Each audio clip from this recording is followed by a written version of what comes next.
কবর যত কঠিন, কিয়ামত তার চেয়ে অনেক বেশি কঠিন। কিয়ামত যত কঠিন, জাহান্নাম তার চেয়ে অনেক অনেক অনেক বেশি কঠিন। কি দিয়ে বুঝায় আপনাকে আমি কবর কত কঠিন?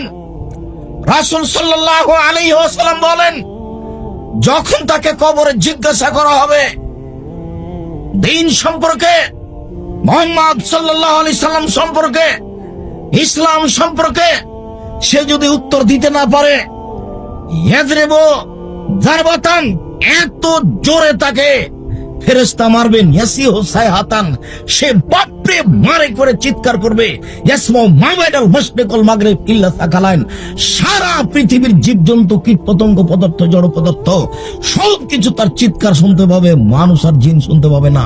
এখান থেকে 50,000 কোটি কিলোমিটার দূরে যে বস্তু আছে সেও শুনতে পাচ্ছে এই কবরের চিৎকার। সে কত জোরে চিৎকার করছে আপনাকে আমি বুঝাতে অক্ষম।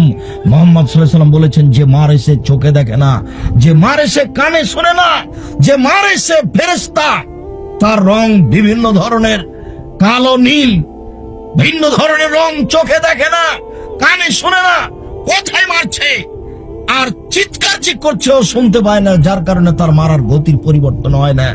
মারে যে সে পুলিশ নয়, মারে যে সে মানুষ নয়, সে খায় না, পেশাব করে না, তার সংসার নাই, তার বিবাহ শাদী নেই, তিনি হচ্ছেন ফেরেশতা।